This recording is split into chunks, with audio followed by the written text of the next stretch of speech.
Salam saudaraku, semoga kita semua dalam keadaan sehat dan penuh sukacita dalam Tuhan. Hari ini kita akan merenungkan firman Tuhan. Sebelumnya kita berdoa. Bapa di sorga, sebentar lagi kami akan mendengarkan dan merenungkan firman-Mu. Kiranya Roh-Mu yang kudus menerangi hati dan pikiran kami, hingga kami memahami firman-Mu hanya dalam kebenaran-Mu saja. Berfirmanlah Bapa, karena kami anak-anak-Mu telah siap mendengar. Dalam nama Tuhan Yesus Kristus kami berdoa. Amin. Saya akan bacakan bagi kita firman Tuhan hari ini. Markus 8 ayat 31-38, beginilah firman Tuhan. Kemudian mulailah Yesus mengajarkan kepada mereka bahwa anak manusia harus menanggung banyak penderitaan dan ditolak oleh tua-tua, imam-imam kepala, dan ahli-ahli Taurat, lalu dibunuh dan bangkit sesudah 3 hari. Hal ini dikatakannya dengan terus terang, tetapi Petrus menarik Yesus ke samping dan menegur dia. Maka berpalinglah Yesus dan sambil memandang murid-muridnya, ia memarahi Petrus. Katanya, "Enyahlah iblis, sebab engkau bukan memikirkan apa yang dipikirkan Allah, melainkan apa yang dipikirkan manusia." Lalu Yesus memanggil orang banyak dan murid-muridnya dan berkata kepada mereka, "Setiap orang yang mau mengikut aku, ia harus menyangkal dirinya, memikul salibnya, dan mengikut aku. Karena siapa yang mau menyelamatkan nyawanya, ia akan kehilangan nyawanya. Tetapi barang siapa kehilangan nyawanya karena aku dan karena Injil, ia akan menyelamatkannya. Apa gunanya seorang memperoleh seluruh dunia, tetapi ia kehilangan nyawanya? Karena apakah yang dapat diberikannya sebagai ganti nyawanya? Sebab barang siapa malu karena aku dan karena perkataanku di tengah-tengah angkatan yang tidak setia dan berdosa ini, Anak Manusia pun akan malu karena orang itu, apabila ia datang kelak dalam kemuliaan Bapanya diiringi malaikat-malaikat kudus." Demikian firman Tuhan.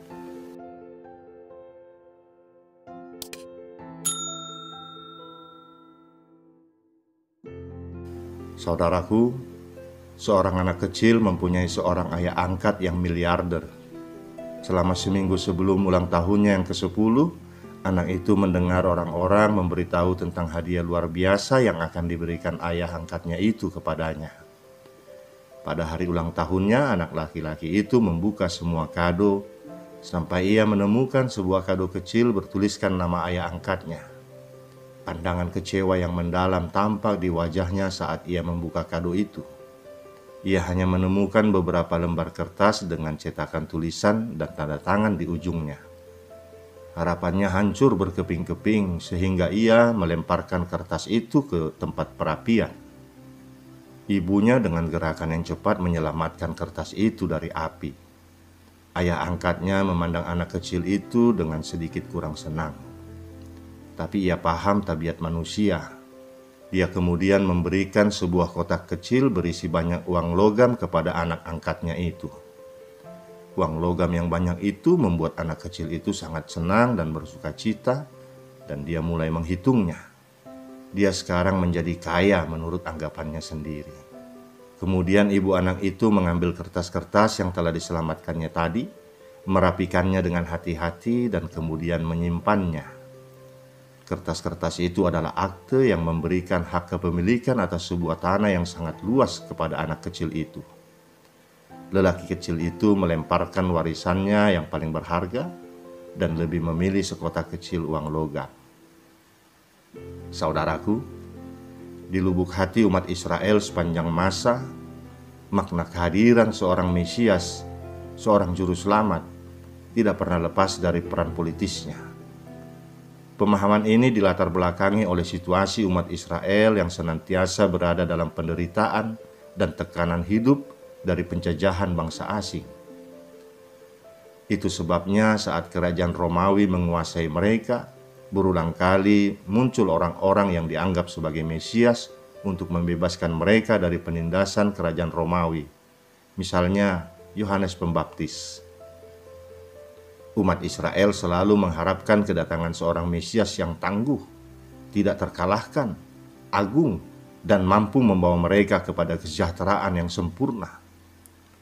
Dengan demikian, harapan mesianis umat Israel secara politis pada zaman itu merupakan harapan yang kontekstual, yang sesuai dengan situasi saat itu. Sehingga saat mereka menyaksikan betapa besar kuasa Tuhan Yesus dalam membuat berbagai mukjizat, mereka segera memiliki harapan yang begitu besar kepada Yesus. Mereka mengharapkan Yesus dari Nazaret mampu membebaskan mereka dari belenggu penjajahan bangsa Romawi dan membawa kesejahteraan umat Israel dengan kuasanya yang mampu menaklukkan alam sekalipun. Saudaraku, harapan tersebut juga tertanam dalam diri para murid Yesus. Namun bagai petir di siang bolong, mereka terkejut saat Yesus menyatakan, Anak manusia harus menanggung banyak penderitaan dan ditolak oleh tua-tua, imam-imam kepala dan para ahli Taurat, lalu dibunuh dan bangkit sesudah 3 hari. Mereka yang semula begitu terobsesi dan kagum dengan segala kuasa mukjizat Yesus, kini mereka mendengar suatu pernyataan yang jauh dari harapan dan kerinduan mereka. Karena itu tidaklah heran jika Petrus segera memberi reaksi dengan menarik tangan Yesus ke samping dan menegur dia.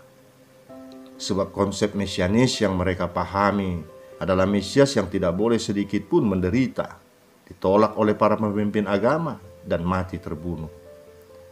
Kematian seorang yang dianggap Mesias akan membawa dampak yang begitu buruk dalam kehidupan umat Israel. Namun sikap Petrus yang mewakili sikap para murid dan umat Israel pada umumnya justru dianggap oleh Tuhan Yesus sebagai pola pikir dari iblis. Di ayat 33 Tuhan Yesus menegur Petrus, "Anyahlah iblis, sebab engkau bukan memikirkan apa yang dipikirkan Allah, melainkan apa yang dipikirkan manusia." Dengan pernyataan tersebut, Tuhan Yesus mau menyatakan bahwa konsep mesianis mereka tidak sejalan dengan rencana dan pola pikir Allah. Tentunya Allah sangat memahami penderitaan mereka yang saat itu dijajah dan ditindas oleh bangsa Romawi. Tetapi penyelesaiannya bukanlah dengan perang dan tindakan kekerasan. Sepertinya umat Israel telah melupakan pola kerja Allah yang pernah membebaskan nenek moyang mereka dari cengkeraman bangsa Mesir dan bangsa Babel. Mereka keluar dari Mesir dan dari Babel bukan karena mereka mampu menaklukkan tentara dan kekuatan Firaun dan kekuasaan Raja Babel dengan perang, tetapi melalui tangan Allah yang kuat. Umat Israel dapat tetap eksis sebagai bangsa, bukan karena kekuatan dan kepandaian mereka. Selain itu, penyelesaian suatu penindasan dan penderitaan tidak pernah dapat diatasi dengan kekerasan dan perang, sebab penyelesaian dengan kekerasan dan perang selalu melahirkan kekerasan yang baru dan perang yang lebih luas lagi. Saudaraku, melalui teguran itu, Yesus ingin menyadarkan Petrus dan mereka yang hadir di situ bahwa pikiran Allah tidak selamanya sama dengan pikiran manusia.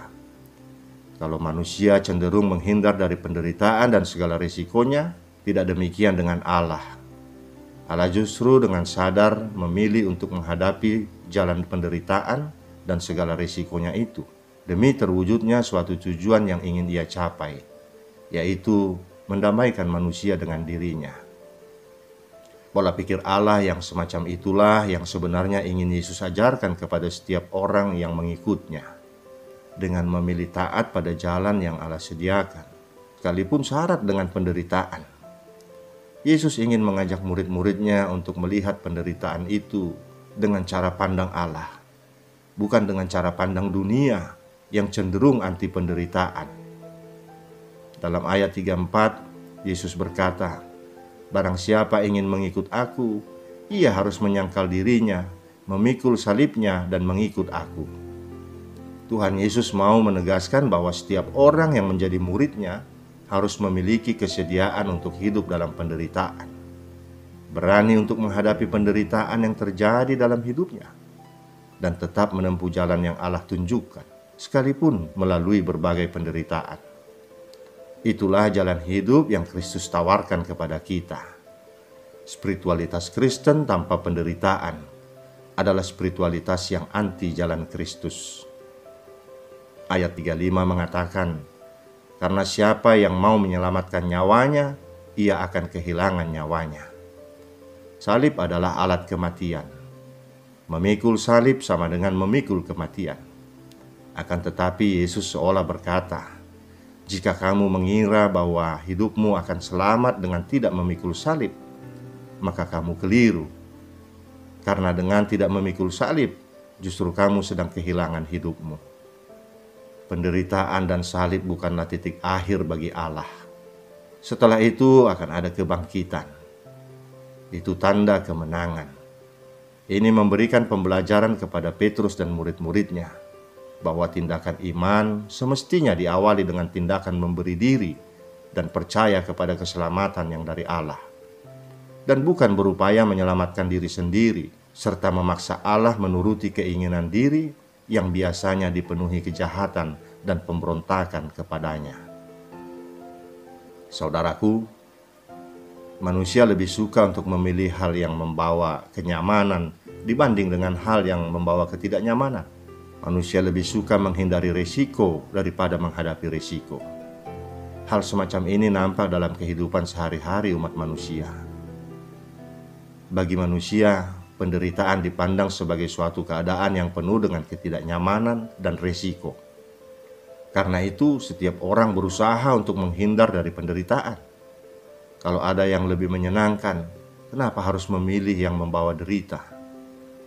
Selagi sebuah penderitaan dapat dihindari, kenapa kita harus menghadapinya? Itulah ungkapan yang sering kita dengar keluar dari mulut seseorang ketika berbicara tentang penderitaan. Di dunia ini tidak ada manusia yang dengan sengaja memilih jalan penderitaan dalam hidupnya. Selagi mereka masih mampu menghindar, mereka terus berusaha untuk menghindari penderitaan. Itulah kecenderungan hidup manusia. Di tengah kehidupan ini, banyak orang Kristen yang menolak penderitaan. Tidak ingin bersama Yesus yang menderita, tapi mau menerima berkat-berkat yang melimpah dari Yesus yang menderita itu. Banyak orang Kristen yang menolak ajaran Yesus tentang penderitaan, apalagi harus memikul salib. Itu sebabnya banyak warga jemaat lebih senang mendengar khotbah tentang kesuksesan, sukacita, kesembuhan, dan khotbah-khotbah yang menghibur hati. Saudaraku, di sebuah desa ada suatu tradisi bahwa jika seorang pemuda hendak melamar seorang gadis, ia harus membawa seekor kerbau yang tambun dan yang tanduknya lurus menjulang ke atas. Jika kerbau itu diterima, itu berarti bahwa lamarannya diterima. Saat seorang pemuda pulang dari desa lain setelah melamar seorang gadis di sana, ia berjalan pulang tanpa kerbau yang dibawanya sebelumnya. Semua anggota keluarga dan tetangganya bersorak menyambut pemuda itu. Tapi mereka heran karena wajah pemuda itu muram. Lalu mereka bertanya, "Mengapa wajahmu muram? Bukankah lamaranmu telah diterima?" Lalu pemuda itu menjawab, "Kerbauku diterima, tapi lamaranku ditolak." Saudaraku, kita mungkin akan mulai ragu jika dikatakan bahwa mengikut Yesus adalah penderitaan. Murid-murid Yesus sendiri sulit menerima kenyataan jika mengikut Yesus adalah penderitaan. Mengikut Yesus memang membutuhkan kesiapan hati. Mengikut Yesus secara jasmani sangat mungkin menderita. Namun di balik semua penderitaan itu, tiap orang yang mengikut Yesus akan menemukan kekayaan rohani yang sangat berharga. Kita akan mengalami keteguhan iman dalam menjalani hidup ini. Orang yang mengalami keteguhan iman, itulah yang sesungguhnya mengalami kebahagiaan. Memikul salib dimulai dengan menyangkal diri. Artinya, kita mati bagi keakuan kita dan mulai hidup bagi Kristus. Sekedar menyangkal diri saja belum cukup. Kita juga harus memikul salib. Tuhan Yesus berkata bahwa kita harus siap kehilangan nyawa karena Dia dan karena Injil. Ini adalah ujian dari iman kita yang sesungguhnya. Kita bukan hanya harus menyangkal diri dan memikul salib, tapi juga harus menyatakan diri sebagai pengikut Yesus tanpa malu dan sanggup bersaksi tentang Dia, sekalipun situasinya sangat sulit.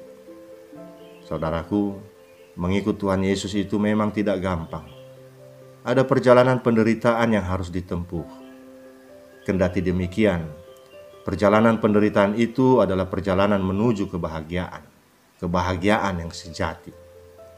Menyangkal diri, memikul salib dan mengikut Dia, membawa kita kepada hidup yang berkemenangan. Jalan salib adalah jalan kepada hidup yang kekal dan mulia. Orang-orang yang mau mengikut Tuhan Yesus harus siap menempuh jalan penderitaan. Milikilah hikmat dalam Tuhan Yesus, agar kita sungguh-sungguh siap untuk menghadapi jalan derita, hingga kelak kita tiba di akhir perjalanan, yaitu kebahagiaan kekal. Amin. Kita berdoa. Terima kasih Bapa atas firman-Mu hari ini. Kenyamanan hidup selalu yang kami cari, hingga kami menghindar untuk melalui jalan derita. Tapi firman-Mu hari ini mengingatkan kami, sebagai pengikut Kristus, kami harus siap menghadapi penderitaan. Kami harus siap menyangkal diri, menyadari bahwa diri kami bukanlah siapa-siapa di hadapan Tuhan, dan tidak mengandalkan kekuatan kami sendiri. Jalan penderitaan adalah ujian iman bagi kami orang-orang Kristen. Penderitaan itu akan mendewasakan iman kami, semakin kami teguh dan kuat mempercayai Kristus sebagai Juru Selamat. Kami mempersiapkan hati kami untuk menghadapi itu semua Bapa. Kami memohon Engkau memberikan kekuatan kepada kami untuk kami sanggup menghadapinya, untuk kami sanggup melakukannya. Kuatkan hati setiap umat-Mu dimanapun berada, jika saat ini mereka ada dalam penderitaan, kesusahan, dan pergumulan. Kuatkan iman mereka Bapa dengan kekuatan Roh-Mu yang kudus, agar kami semua boleh memenangi pergumulan dan penderitaan itu. Dalam nama anak-Mu Tuhan Yesus Kristus kami berdoa. Amin. Saudaraku, kita akan berjumpa lagi di lain waktu. Kiranya Tuhan memberkati kita semua. Salam sehat, Salam.